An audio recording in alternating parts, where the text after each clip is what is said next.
최근 소비 트렌드가 상품 경제에서 구독 경제로 변화하고 있습니다. 제품은 물론 콘텐츠와 경험을 모두 구독하는 시대인데요. 오늘 스마트 라이프에서는 서브스크립션 서비스란 무엇이고 어떻게 활용되고 있는지 알아보겠습니다. IT 칼럼니스트 이효훈 씨와 함께합니다. 어서 오세요. 안녕하세요. 네, 반갑습니다. 자, 물건을 살 때 무엇을 살지 매번 고민하지 않아도 구독만 해놓으면 알아서 상품이 오는 그런 서비스가 최근 인기라고 합니다. 얼마 전 미국에서도 3월 25일이죠. 애플이 관련 서비스를 공개하면서 아주 특별한 이벤트를 열었다고 하는데요. 어떤 행사인가요? 예, 이번에 그 애플에서 연 새로운 이벤트 행사는 굉장히 신기한 게 새로운 하드웨어 공개가 하나도 없는 그런 행사였습니다. 예. 보통 애플은 아이폰 이런 걸 발표를 하잖아요. 맞아요. 근데 전혀 없는 그런 행사였고요. 대신에 여러 가지 서비스를 발표했습니다. 애플 아케이드, 애플 TV 플러스, 애플 뉴스 플러스까지 네. 온갖 이 서브스크립션 서비스를 꽉 채운 그런 이벤트였습니다. 예, 서브스크립션 서비스라는 말씀을 쓰셨는데 예. 과연 뭐길래 애플까지 뛰어들고 있는 건지 궁금해요. 좀 정의를 설명해 주신다면요. 사실 이 서브스크립션 서비스에 대해서 이야기를 하면 그냥 그 예전에 저희가 그 요구르트 음료를 배달시켜 먹거나 예, 아니면 우유 신문을 배달이요. 그 구독해서 보거나 이런 것과 본질적으로는 똑같습니다. 네. 그런 거랑 이제 똑같은 서비스인데요. 다만 최근 들어와서 일정액을 내면 좀 다양한 컨텐츠를 이용할 수 있는 권한을 주거나 아니면 여러 가지 물건을 주기적으로 배송해 주는 그런 서비스로 지금 많이 바뀌었다라고 합니다. 예. 예를 들어서 애플에서는 이번에 그 정액제 구독형 게임 서비스 애플 아케이드를 먼저 이제 선을 보였는데요. 아마 이날 발표 중에서 가장 많은 관심을 받은 서비스가 아닐까 싶습니다. 네. 맥이랑 아이패드, 아이폰, 애플 TV 등 이제 애플에서 만든 기기라면 기종을 가리지 않고 쓸 수 있는 이제 그런 스토어고요. 예. 예전에는 기존 앱스토어에서 게임을 이제 부분 결제나 아니면 유료로 결제하면서 이제 사왔잖아요. 네. 그런데 이 굉장히 다양한 게임을 월 정액, 그러니까 한 달에 한 번만 딱 돈을 내면 이제 즐길 수 있는 그런 서비스라고 합니다. 현재 수십 개의 개발사와 손을 잡은 상태고요. 100가지가 넘는 독점 게임을 제작하고 있는 중입니다. 네. 그리고 광고와 추가 비용도 더 이상 들지 않고 애플 계정을 가족으로 묶으면 요금제 하나로 한 최대 6명에서 이제 플레이를 할 수 있다라고 하고 있는데요. 올 가을부터 한 150개국에서 이제 서비스를 시작한다고 하니까 예. 성공 여부를 한 번쯤 두고 봐야 될 것 같습니다. 네, 애플의 구독형 게임 서비스를 말씀하셨는데 한국에서도 관련한 페이지가 열린 것으로 보아서 예. 또 한국에서도 활용할 수 있지 않을까 이런 기대감이 모아지고 있습니다. 예. 이뿐만 아니라 구글에서도 구독형 게임 서비스를 출시한다는 소식이 들려오고 있는데요. 예. 이건 어떤 건가요? 사실 그 구글이 조금 먼저 발표를 했는데요. 예. 애플이 자사 기기에서만 쓸 수 있는 그런 게임을 선보였다면 구글 같은 경우는 어떤 기기를 가리지 않고요. 웹 브라우저만 있으면은 이제 스트리밍으로 고품질 게임을 즐길 수 있는 그런 서비스를 이제 선보일 예정이라고 합니다. 예. 이름은 구글 스테디아라고 하는데요. 스마트폰에서도 무려 4K 60프레임 화질로 게임을 즐길 수 있다라고 말을 하고 있습니다. 예. 아직 가격이 확정되지 않았는데 뭐 정액적으로 즐길 수도 있고 한두 개 게임만 사서 즐길 수도 있다라고 그렇게 말하고 있네요. 네, 이런 뭐 디베이스 사양에 제한이 없다면요. 예. 그냥 내가 쓰는 노트북이나 뭐 스마트폰으로도 정말 100만 원이 넘는 그런 게임용 PC나 콘솔용 게임기처럼 게임을 플레이할 수 있다 이런 뜻인가요? 예, 바로 그 뜻입니다. 예. 이게 바로 애플 아케이드와 이제 구글 스테디아의 가장 많이 크게 다른 점인데요. 기기를 정말로 가리지 않습니다. 사실 이 구독형 게임 서비스 같은 경우는 이미 많이들 있거든요. 네. 그러니까 엑스박스 게임 패스나 아니면 플레이스테이션 나우 그리고 최근에 한국에서 서비스를 시작한 닌텐도 스위치 온라인까지 게임 업계는 구독형 서비스를 점차 옮겨오고 있는데요. 이쪽 같은 경우는 가입 기간에 특정 게임기로만 예. 게임을 내려받아서 즐길 수가 있어요. 근데 애플 아케이드 같은 경우는 이제 형식은 비슷하지만 게임기를 따로 살 필요가 없고요. 구글 스테디아 같은 경우는 이제 이 크롬 브라우저만 있으면 어디서나 게임을 즐길 수가 있는 겁니다. 이게 대부분 작업은 다 저쪽 서버에서 하고 사용자는 게임 영상만 실시간으로 받아서 플레이하는 그런 방식이기 때문에 그런데요. 이 때문에 게임 업계 자체가 이제 완전히 바뀔 그런 가능성도 점쳐지고 있습니다. 그러면 이런 부분들이 게임 업계에서는 또 어떤 의미를 가져올까요? 저는 굉장히 큰 의미가 될 수 있을 것 같은데요. 네. 게임을 만들 때 그동안은 어떤 컴퓨터에서는 돌릴 수가 있고 어디선 못 돌리고 어떤 게임기에서는 되고 어디서 안 되고 이런 것들이 있었잖아요. 근데 이제는 이렇게 스트리밍 게임이 활성화되면은 게임 사양이나 어떤 이런 조작 방법을 가리지 않고 이런 장벽들을 그 게임 개발사들이 신경 쓰지 않고 만들 수가 있게 되는 겁니다. 그렇다 네. 해서 이런 좀 멀티 플랫폼 게임 같은 부분들을 좀 더 쉽고 간단하게 만들 수가 있는 거죠. 네, 우리가 뭐 넷플릭스 보면은 영화나 드라마 같은 거 구독해서 이렇게 예. 여러 편 보게 되잖아요. 그래서 언론에서는 이것도 역시 게임의 넷플릭스화다 이렇게 부르더라고요. 예, 맞습니다. 이용자가 플레이하는 정보를 이제 계속 주고받는다라는 점을 빼면 예. 이 영상 스트리밍 서비스라는 면에서는 굉장히 비슷해지거든요. 네. 그래서 이 게임과 영상이다 이런 컨텐츠의 어떤 형식은 다르지만 네. 그 작동하는 원리는 굉장히 이제 비슷해진다라고 보면 될 것 같습니다. 네, 애플의 뭐 게임 구독 서비스, 게임 아케이드죠. 애플 아케이드 말씀해 주셨는데 이 애플에서 영상 구독 서비스도 내놓았다고요. 이건 네. 어떤 거죠? 이번에 영상 구독 서비스와 뉴스 구독 서비스를 이제 한꺼번에 내놨는데요. 애플 TV 플러스와 애플 뉴스 플러스라고 합니다. 예. 애플 TV 플러스는 이 애플 아케이드와 좀 비슷한데요. 이미 있는 콘텐츠를 가져오는 것이 아니라 이 애플 TV 플러스 전용으로 콘텐츠를 따로 만들어서 이제 서비스한다는 점에서 그렇습니다.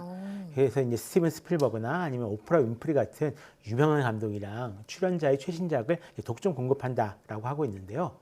예전에는 애플 TV라는 기기가 따로 있었잖아요. 예. 근데 이제는 이게 앱으로 바뀌었어요. 넷플릭스처럼 애플 TV라는 앱으로 바뀌었기 때문에 굉장히 다양한 기기에서 즐길 수 있는 것이 특징입니다. 심지어 삼성이나 LG TV에서도 이제 즐길 수가 있을 예정입니다. 그렇군요. 자, 사실 뭐 애플 뉴스라고 해서 내가 가지고 있는 아이폰이나 아이패드 통해서 예. 여러 언론사의 그런 뉴스들을 구독해서 볼 수 있었는데요. 애플 뉴스 플러스랑은 좀 차이가 있는가 봐요? 사실 이런 뉴스 서비스가 그 구독 서비스의 원조잖아요. 예. 처음부터 여기서 시작됐으니까요. 그리고 예전에 스티브 잡스가 아이패드를 발표할 때도 가장 먼저 내세웠던 게 이 뉴스를 편하게 읽을 수 있다. 네. 이런 점이었는데요. 예전에는 언론사들이 이렇게 아이패드용 앱을 알아서 준비를 해야 했다면 애플 뉴스 플러스는 기존에 있던 잡지와 신문 기사를 애플이 모아서 보여줍니다. 네. 그래서 그 월 9.99달러, 그러니까 10달러 정도예요. 한 300여 개 잡지와 월스트리트 저널 또는 LA 타임스 같은 신문의 기사를 모아서 볼 수 있는데요. 이 월 정액 구독 서비스라는 점에서는 뭐 비슷할 수 있겠지만 컨텐츠를 제공하는 방식이 좀 많이 달라졌다. 이렇게 볼 수 있을 것 같네요. 월 9.99달러요. 그러면 300개 잡지를. 예, 매달 10,000원 정도 조금 넘는 돈으로 300개 넘는 그런 기사들을 구독해 볼 수 있다 이런 예. 얘기인데 정말 합리적이라는 생각이 드는데요. 미국에서는 2017년 기준이죠. 구독 서비스 이용자가 1,100만 명을 넘어섰다고 들었습니다. 예. 자, 이처럼 구독 서비스가 이렇게 인기를 끌고 있는 이유는 뭘까요? 사실 이런 구독 서비스에 대한 시도는 예전부터 좀 있었습니다. 이미 안착한 구독형 서비스도 꽤 많이 있고요. 예를 들어서 그 대표적 구독형 디지털 서비스가 바로 이제 음악 듣기 서비스거든요. 예. 2016년 기준으로 봤을 때 한국 소비자의 약 41%는 이 스트리밍으로 음악을 듣는데요. 세계에서 가장 높은 비율을 차지하고 있습니다. 네. 여기에 구독형 서비스가 보급되는 세 가지 이유가 다 들어있다 이렇게 보시면 됩니다. 세 가지 이유 말씀하셨는데 좀 더 구체적으로 설명해 주시죠. 예, 일단은 이제 콘텐츠가 완전히 디지털화되었다는 거죠. 예. 디지털 정보 형태로 존재하니까 굉장히 보급하기가 쉬워졌다 이렇게 볼 수가 있을 것 같고요. 두 번째로 이동통신망 속도가 이 스트리밍으로 영상을 보거나 음악을 듣기에 충분할 정도로 빨라졌습니다. 네. 그리고 마지막으로 이제 다들 스마트폰을 쓰잖아요. 맞아요. 그러니까 하드웨어와 함께 이런 플랫폼이 널리 보급되어 버렸으니까 이걸로 할 수 있는 비즈니스 모델들이 늘어난 거죠. 거꾸로 말하자면 예전 사업 모델이 한계에 부딪혔기에 새로운 수익 사업을 시작하고 있다 이렇게 보셔도 될 것 같습니다. 네, 그래서 국내 기업들도 뭐 스타트업과 대기업 가리지 않고 이런 구독 경제에 뛰어들고 있는 건데 이 구독형 서비스에 가입하면요 어떤 부분이 가장 좋을까요? 일단 필요한 만큼 이용하기 때문에 좀 저렴하다라고 볼 수가 있습니다. 예. 이 자주 쓰지 않는 서비스라면 필요한 달에만 결제하고 필요하지 않으면 해지를 하는 경우도 있거든요. 네. 그래서 예전에는 서비스상 해지 한번 하려면 굉장히 복잡했잖아요. 맞아요. 안 된다 이랬는데 요즘은 이 해지와 재구독이 굉장히 쉽도록 변해가고 있는 상황입니다. 쉽게 할 수 있으니까 부담 갖지 말고 일단 쓰라는 거죠. 네. 또 다양한 경험을 할 수 있다는 장점이 있는데요. 아까 한 달에 한 10달러 정도의 한 100여 개 가까운 게임을 즐길 수도 있고요. 또는 수많은 동영상이나 음악을 원하는 대로 원하는 만큼 감상을 할 수가 있습니다. 네. 뉴스 같은 경우도 이제 물론이죠.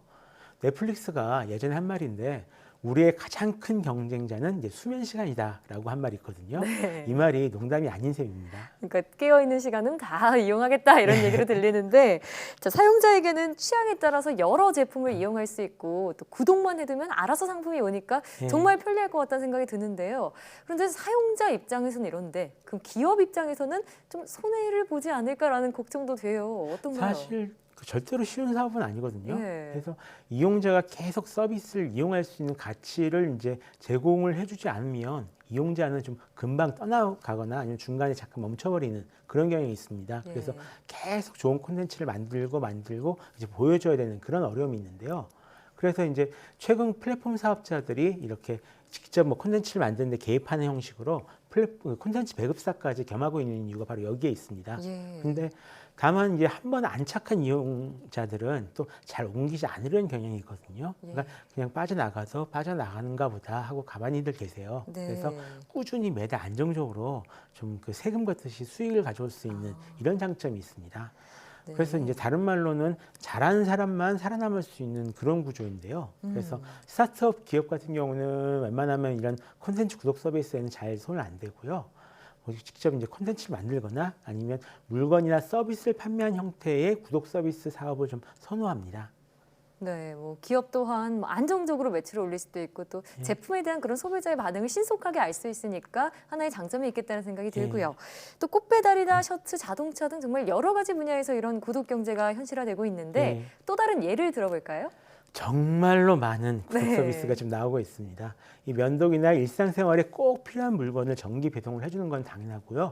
아마존 프라임처럼 가입하면 배송료 무료에다가 뭐 책이나 음악, 영화 이런 다양한 콘텐츠를 함께 즐길 수 있는 회원제 묶음 서비스 같은 경우도 있는데요. 이런 사업 같은 경우에는 아이디어가 굉장히 중요합니다. 이게 단순히 정기 배송만 해서는 기존 우유 배달 사업 모델과 이제 굉장히 별 다르지 않잖아요. 그래서 보통 여기에 맞춤형 서비스를 결합한 경우가 굉장히 많습니다. 네, 이런 구독 서비스 과정을 통해서 정말 번거로운 구매 과정을 줄이고 또 소비자가 시행착오를 줄일 수 있으니까 이용자 입장에서 정말 만족이 클 것 같다는 생각이 들고요. 자, 앞으로 구독 경제 어떤 방향으로 나아가게 될까요? 아무래도 어떤 분은 이제 그런 얘기를 하시더라고요. 앞으로는 냉장고를 가지지 않는 그 삶을 살게 될지도 모른다. 네. 예, 그래서 물건은 조금만 소유하고 모든 것을 빌려 쓰는 세상이 온다라는 그런 거죠. 그러니까 우리 집 앞에 있는 마트를 우리 집 창고로 생각해라. 이런 얘기도 있는데요. 네. 반면에 또 너무 많은 구독 서비스가 등장하면서 사람들이 피곤하게 될 거다라는 의견이 좀 팽팽히 맞서고 있습니다. 결국 이 많은 서비스를 묶어서 번들로 제공하는 그러니까 큰 회사만 남지 않을까 하는 의견도 있는데요. 확실한 건 앞으로 사는 것보다는 빌려 쓰는 것이 지금보다 훨씬 더 많아지리라는 겁니다. 네, 그래서인지 뭐 전문가들은 내년에 전 세계 구독 시장 경제 규모가 600조 원에 육박할 것이다 이렇게 전망을 하고 있더라고요. 국내에선 아직 초기 단계지만요. 앞으로 새로운 이 시장 기회를 찾을 수 있을지 지켜보도록 하겠습니다. 네, 지금까지 IT 칼럼니스트 이효훈 씨와 함께했습니다. 오늘 말씀 고맙습니다.